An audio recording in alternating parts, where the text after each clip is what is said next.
Mahabharata, Chapter 34, The Slaying of Abhimanyu, read by Nirvan Bajaj and Ekveer Bajaj.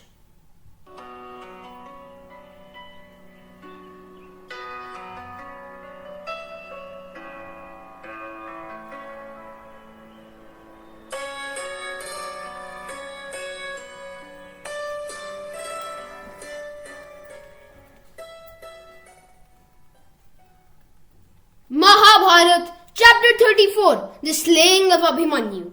Vaishampayan then continued. O king, on the 13th day of the war, Drona resolved to kill at least one great Pandav Maharathi in the course of the day's battle. He arrayed his forces in a chakra vyuha, the highest honor bestowed on a warrior, and it was called the wheel formation. Jayadratha stood firm like a Mount Meru beside Drona at the entrance to the chakra vyuha. Behind him were Ashwadhama and other warriors. It is a formation that is almost impregnable, challenging the skill of the mightiest of warriors. Arjun, of course, is an exception. There is scarcely anything about warfare that Arjun doesn't know. You must somehow distract his attention from the chakra vyuha. To the far south of the battlefield, away from the chakra vyuha, the Shaptakas, the mercenaries who vow not to leave the battlefield without winning, hailed Arjun. They said, "Arjun, you have still not vanquished us."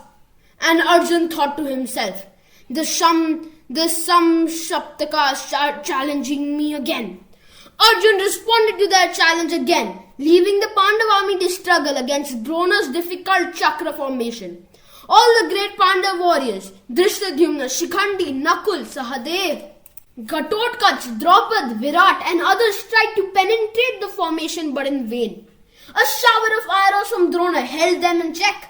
The Panchals were completely routed by Drona. Yudhishthira was exasperated. He thought to himself, "Is there none in our army who can face Drona's wrath?" He turned to Abhimanyu, the young and brave son of Arjun, and he told him, "Do something to save us the embarrassment when Arjun returns from fighting the Shaptakas. Now none of us know how to get across the chakra vyuha. Besides Krishna, Arjun and Pradyumna, only you know how to break through the chakra vyuha. Abhimanyu, use your valor and skill at this crucial hour and destroy Drona's forces." Abhimanyu replied, "O great king, for the glory of my race, I shall certainly force my way through this formidable formation, but I know only how to penetrate the chakra vyuha. If I am trapped inside, I won't know how to find my way out." Yudhishthira replied, "O Abhimanyu, make an inroad into this impenetrable formation. We will all follow you inside and protect you thereafter." Bhima said, "Son, I will come with you. Besides Drishtadyumna with his valiant Panchals will follow you too. At every point where you break through the formation, we will kill the mighty warriors of the Kauravas and continue to shatter the chakra." And then the valorous Abhimanyu declared, "Such a feat will I perform today that my parents and my uncle Krishna will be proud of me. Come, charioteer, lead me to Drona."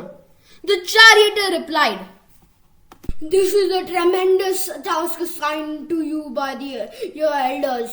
Pause and ponder a while before you set forth." Abhimanyu laughed aloud. "I can vanquish Drona's forces with ease. Let us proceed without delay." And then the brave Abhimanyu charged against the Kaurav army with great speed. He fought with matchless valor and eventually pierced through the formation. However, within moments the Kaurav warriors surrounded him. It was a fearful battle that Abhimanyu fought single-handedly. Chariots fell into pieces as he advanced. The frightened Kaurav army scattered pell-mell. Unable to contain his anger, Duryodhana charged ahead against Abhimanyu. And then Drona entered the fleeing Kauravas and said, "Halt, O mighty warriors! Duryodhana for very life is in danger." Exhorted by Drona, some of the mighty warriors returned to the scene and surrounded Duryodhana to protect him. During the fierce battle that ensued, Abhimanyu shattered Karna's armor. One of his arrows made sharp warrior unconscious.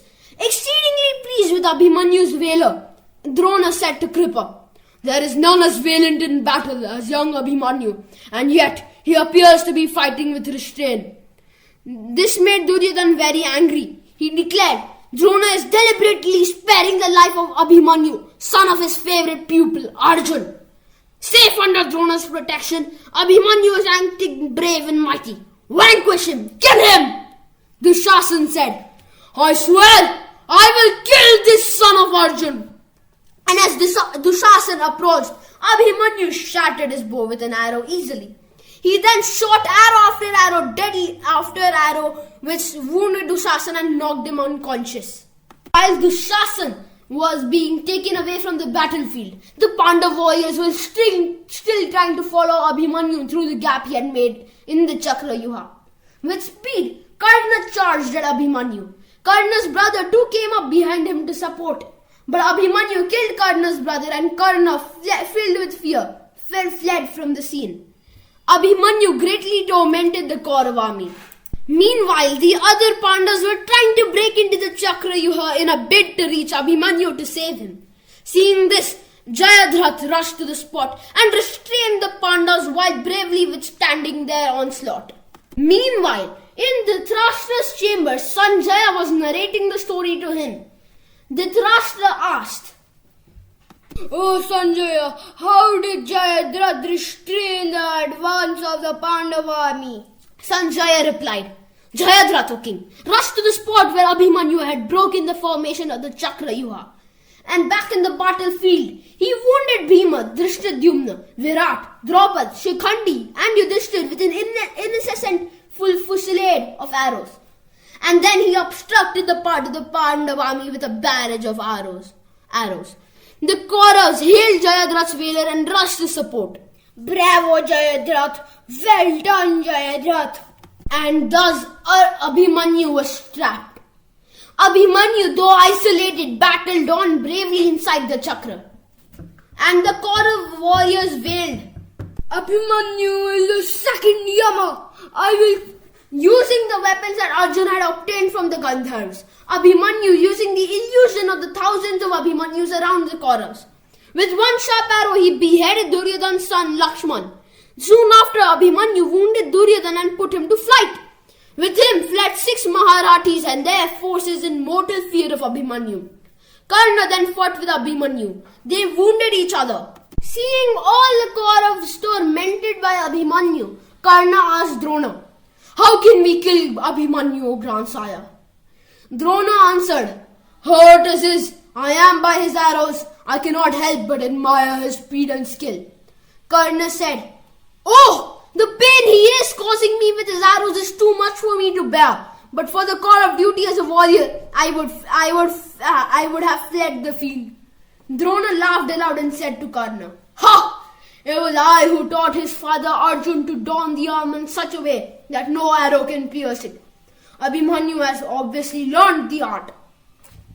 His armor is impenetrable. Try if you can to cut his bowstring from behind and destroy his chariot." Eagerly following Drona's advice, Karna shot Abhimanyu's bow to pieces. Kritavarma killed Abhimanyu's horses, and Kripa shot dead both the rear attendants of Abhimanyu. And then 6 Maharathis showered arrows on the young warrior who had been deprived of his charioteer and his rear attendants. Still, undaunted and bloody, Abhimanyu picked up a sword and shield and jumped into the fray. Drona cut the sword at the hilt with sharp arrows. Abhimanyu's shield was shattered by Karna. The young warrior then picked up a wheel of his cart and rushed at Drona. But the Kaurav warriors broke the wheel into pieces. Taking up a mace, Abhimanyu rushed at Ashwadhama. Ashwadhama recoiled under the threat. With his powerful mace, he killed Ashwadhama's horses and rear attendants. He demolished chariots and killed elephants. His chariot destroyed by Abhimanyu, Dushasan's son also took up a mace. Hurt by each other's blows, both collapsed simultaneously to the ground. The son of Dushasan was the first to recover. He got up and struck a heavy blow on Abhimanyu's forehead. And Abhimanyu fell, The great son of Arjun fell, never to rise again. He is dead. Abhimanyu is killed. The soldiers of the Pandav army were terrified to hear the news. They began to flee the battlefield. Run, run! Yudhishthira tried to stop his men from running away. He shouted, "Come back! Abhimanyu has surely attained heaven by the valor shown on the battlefield. Have patience, we will overcome the enemies." But the demoralized Pandav army returned to the camp in deep sorrow. Unconsolable, Yudhishthira lamented, "Alas, Krishna's beloved nephew, the valiant Abhimanyu, is dead. How will I face Arjun now? How will I face the bereaved mother Subhadra? How will I relate this tragedy to Krishna and Arjun? It's all my fault. Oh, fie on me! In my greed for a kingdom, I sent a mere lad to the jaws of death. With Abhimanyu dead, victory in war, kingdom, immortality, or a place in heaven cannot give me happiness anymore." The sage Vyasa appeared before Yudhishthira and consoled him. He said, "O Yudhishthira, though yet a child, Abhimanyu fought like a true warrior and has ascended to heaven. Grieve not, O wise one, over his death. Even the most virtuous of men have eventually been consumed by death. Grieve not over the death of Abhimanyu, for the one who is born is certain to die." But Yudhishthira still wondered, "What will I say to Arjun?" Meanwhile, Arjun on his way back from the war with the Shamshaptakas said to Krishna, "O Krishna, I see ill omens. My heart beats faster, my voice quavers and my body goes limp. I wonder. A nameless anxiety grips me. O Keshav, I hope my brother King Yudhishthira is well." Krishna consoled Arjun and steered the chariot towards the camp. As they entered the camp, Arjun was shocked by the silence that greeted him. He asked Krishna, "Why are not the instruments not playing auspicious music today? Why do my soldiers turn their faces away? And why does not my beloved son Abhimanyu come running to greet me?" And when he saw his brothers immersed in a deep gloom, he guessed the truth. "Alas, my son is no more! I heard that Drona had arrayed his forces in a Chakrayuha formation.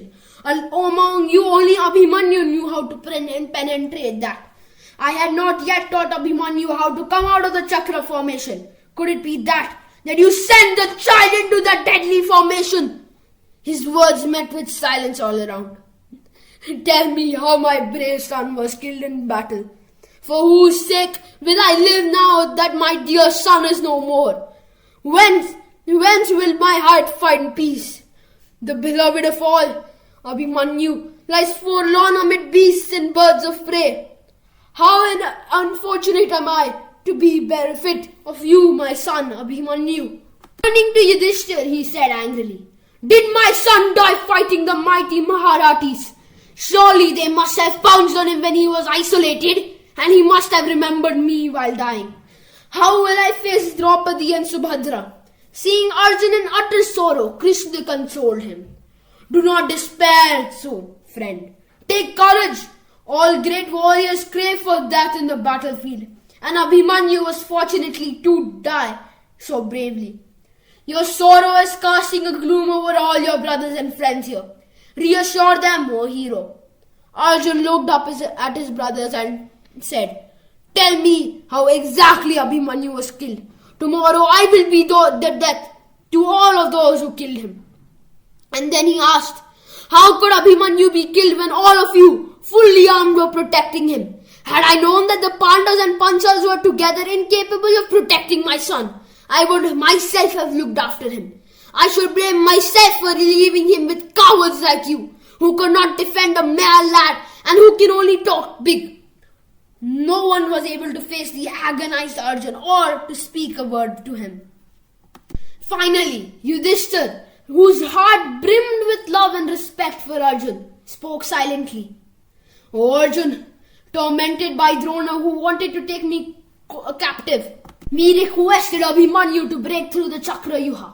That courageous hero agreed, And Yudhishthira narrated how Jayadratha, with the assurance of the boon given by Shiva, restrained the Pandavas from going to the help of Abhimanyu.